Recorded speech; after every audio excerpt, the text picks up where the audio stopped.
Olá, cursistas do Ciência e Arte Transgredir o Científico. Agora, no nosso encontro virtual, vamos ter aí uma conversa a respeito de três aspectos dessas relações entre arte e ciência. Esse é um assunto que permeia os módulos 1 e o módulo 2 do nosso curso. Então, eu convido para você a se fazer presente na nossa turma virtual para que a gente possa, então, compreender aí os aspectos principais dessa temática.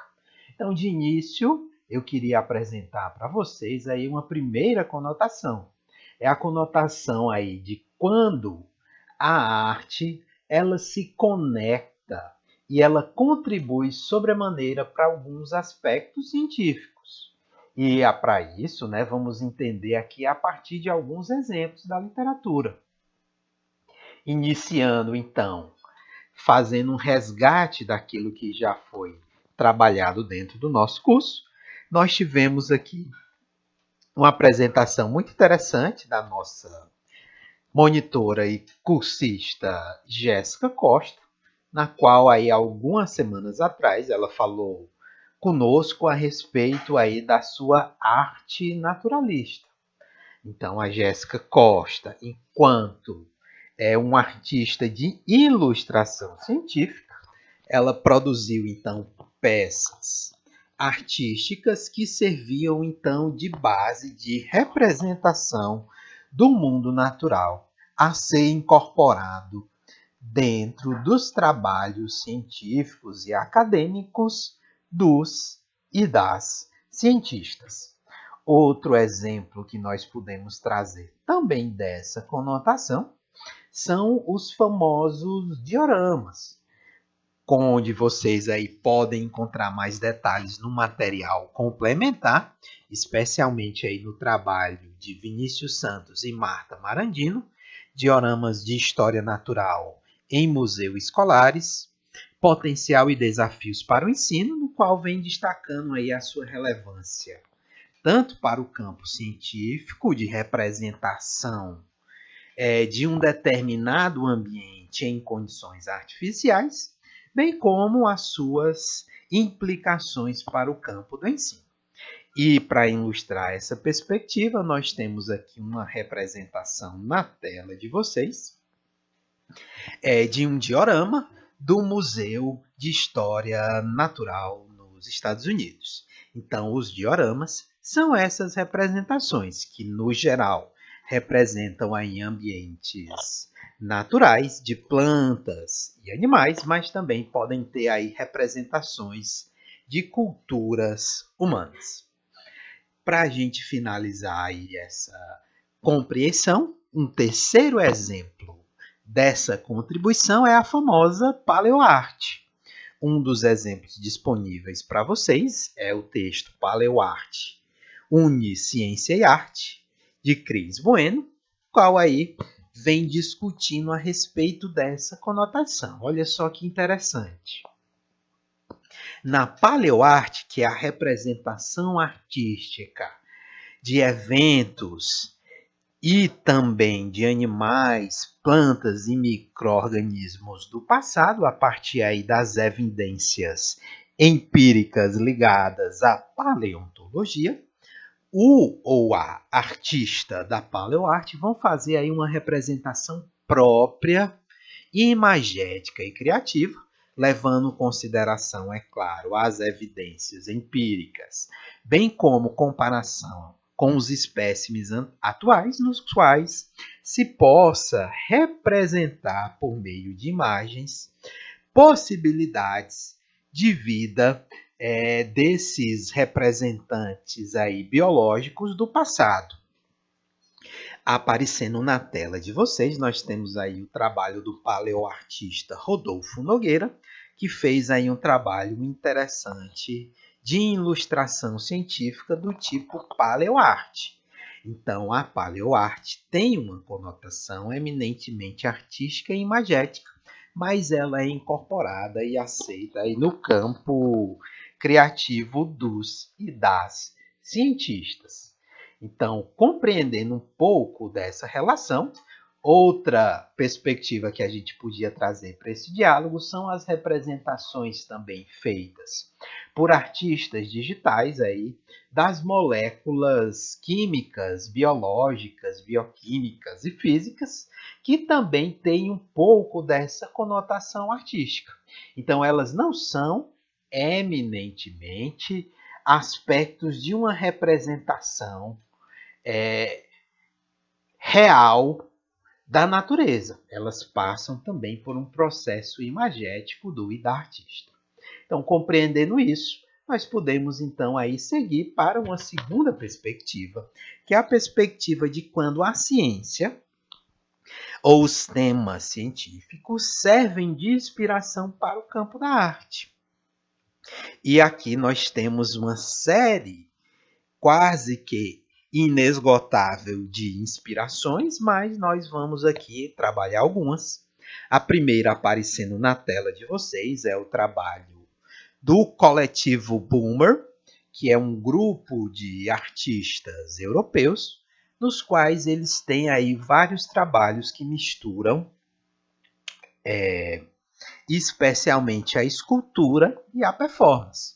Talvez o trabalho mais difundido do grupo seja o projeto Whale, ou Baleia, no qual aí tem uma escultura hiperrealista desse tipo de animal, no qual ele é levado aí e é feito junto dessa análise da escultura, dessa representação da baleia em tamanho real, realista, junto com a atividade de performance.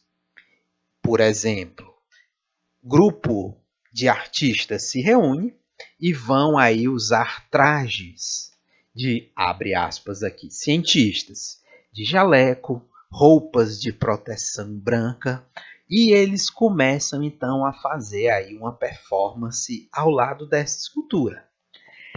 Inclusive, né, uma imagem aí muito difundida no mundo, está aparecendo na tela de vocês, foi aí a intervenção do grupo feito aí às margens do Rio Sena, em Paris. Então, essas representações do grupo têm uma inspiração científica, mas é nada mais, nada menos aí do que a conotação artística do grupo que leva a gente a ter aí uma inflexão a respeito desse tema. No caso específico do coletivo Captain Boomer, o que o grupo de artistas tenta representar é uma crítica eminente ao aquecimento global. Então, utiliza aí a arte usando essa conotação científico-artística. Aqui outro trabalho aparecendo na tela de vocês, intitulado Beleza em Arte, que inclusive foi produzido por colegas da UFC, faz parte aí de uma exposição que já teve algumas edições feitas e catalogadas pelo Museu de Arte da nossa instituição, MAUC, Museu de Arte da UFC, cuja o ponto de partida é a representação feita aí através da arte, mas a partir de observações feitas em lupas em microscópio. O título dessa exposição é muito sugestivo, chama-se Arte sob o Microscópio. E o título dessa obra é Beleza em Rede, no qual representa aí um tecido celular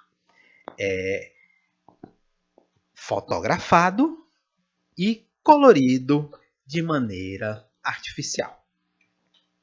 Outro exemplo para a gente finalizar então essa conotação, não podia deixar de ser aí trazer essa representação para o ou para a cursista, que é a literatura. E um grande exemplo que nós temos aí é o livro Frankenstein, no qual aí a artista vem trabalhando aí a vida e a obra do Dr. Victor Frankenstein, que culmina aí com a elaboração do famoso monstro. Então, através dessa representação imagética de inspiração na ciência, vários artistas da literatura, mas também poderíamos trazer aqui do teatro e, é claro, também do cinema, representam aí aspectos imagéticos, sensíveis, éticos e estéticos, mas tendo como base a ciência, criando inclusive o campo que hoje é conhecido como ficção científica. Como se não bastasse essa conotação, agora é importante a gente destacar uma terceira via. Essa terceira via, diferentemente das duas anteriores, nós não conseguimos mais ver barreiras entre essas duas áreas. Eu não consigo ter uma separação clara entre ciência e entre arte. Então, a gente tem aí alguns exemplos dessa perspectiva e ao longo do nosso curso nós vamos conhecer outras. Então, para a gente iniciar aí esse passeio dentro da chamada SciArt, nós vamos analisar sobremaneira dois exemplos. O primeiro dele é o artista cipriota Stellac, no qual aí ficou bastante conhecido a partir dos anos 2007 e em anos posteriores, aqui no início do nosso atual século, no qual esse artista faz um trabalho aí com a engenharia, com a bioengenharia, melhor dizendo, com a perspectiva de ampliação do mundo humano correlacionado pela tecnologia. Tanto a tecnologia do tipo máquina, incorporada ao ser humano, como a biotecnologia. Então, esse trabalho de Stellac, conhecido aí como a orelha, tem uma representação e uma conotação muito interessante que nós podemos aí analisar. Então, no caso aí do trabalho do artista, ele incorporou aí de uma maneira cirúrgica ao seu próprio braço uma orelha artificial. Então, essa representação para além do humano faz parte, então, da obra de bioarte desse artista. Olha só que interessante esse fato, para que o professor e a professora possam pensar aí através dessa representação. Então, esse trabalho que utiliza aí esse implante biotecnológico é ciência ou é arte? Ou são as duas coisas ao mesmo tempo dentro da SciArt? Essa é uma pergunta e reflexão interessante. Um outro exemplo que eu posso trazer para os nossos cursistas para finalizar então essa parte, vocês têm acesso aí no nosso material complementar, um trabalho que vem discutindo essa perspectiva, que é o trabalho de Edgar Franco, intitulado aí Stellac, Arte, Tecnologia, Estética e Ética. Convido então vocês a analisarem e consultarem o nosso material complementar na plataforma Google Sala de Aula, na aba Atividades. Um outro exemplo para a gente finalizar então esse percurso, essa caminhada, é o trabalho aí da portuguesa Marta de Menezes. Especificamente vamos analisar aqui uma obra intitulada Nature, no qual a artista, cientista, faz aí uma intervenção na realidade de uma maneira muito interessante. Então ela faz em laboratórios uma modificação proposital nas asas de borboletas, ou melhor dizendo, nas pulpas desse material. Nós temos aí representado na tela esse processo, que é um processo aí de fricção e modificação aí dentro desses tecidos desses animaizinhos. Então, essa pulpa, quando se desenvolver e ao final do processo de metamorfose virar então uma borboleta, ela vai ter aí modificações na sua asa. Essas modificações não vão afetar a funcionalidade do animal, mas vão causar modificações na coloração. E esses animais modificados vão ser um pouco diferentes dos seus pares naturais. No caso aqui está aparecendo aí na tela de vocês uma fotografia de um desses animais modificados e chama-se a atenção essas espécies aí de manchas ou de olhos que estão aparecendo aí numa maior representação e interação dentro das asas desse animal. Então, esses espécimes são levados para um tipo específico de borboletário, no qual ele estava aí dentro, por sua vez, de um museu acadêmico. Então, aí, o interessado, a interessada adentra no museu e pode fazer, então, aí, uma visita nessa instalação naturalista. Mas veja, aqui a própria arte aí está representando um aspecto científico.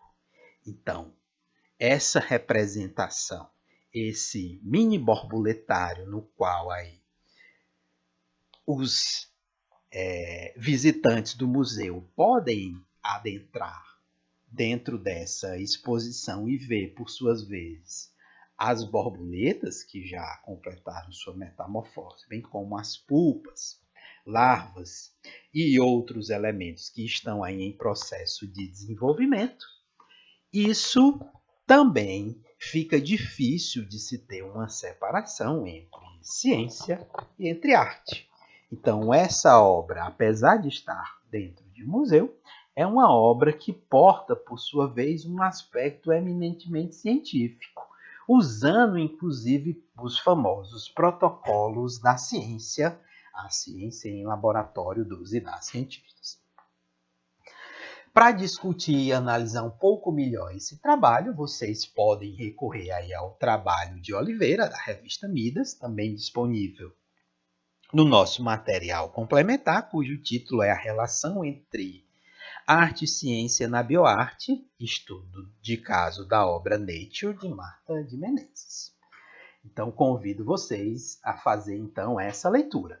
E para a gente finalizar um pouco esse nosso percurso virtual, caminhamos aí por essas 3 perspectivas e lembro para os e as cursistas que o objetivo aqui do nosso curso não é que a gente fique especialista nem crítico de arte nessas perspectivas, nem nos tornemos aí ilustradores científicos, produtores de dioramas, paleoartistas ou coisa do tipo. Mas é que a gente possa, enquanto professores e professoras, buscar inspiração nessas perspectivas para que a gente possa, dentro das nossas salas de aulas e espaços virtuais educativos ou correlatos, que a gente possa, usando essa inspiração artística, adensar o nosso repertório profissional e buscar, a partir daí, nova inspiração para a nossa prática profissional. Então, tendo como base isso, nós vamos discutir alguns desses aspectos, levando em consideração aí outros trabalhos e outros materiais. E essa nossa conversa serve agora para a gente pensar já no módulo 2 do nosso curso, que é um módulo que vem discutindo sobremaneira a importância da arte na atuação do e da professora. Então, eu conto com vocês aí nos nossos próximos encontros. Eu sou o professor Rafael Feitosa, vou ficando por aqui nessa nossa videoaula. Abraços a todos e todas.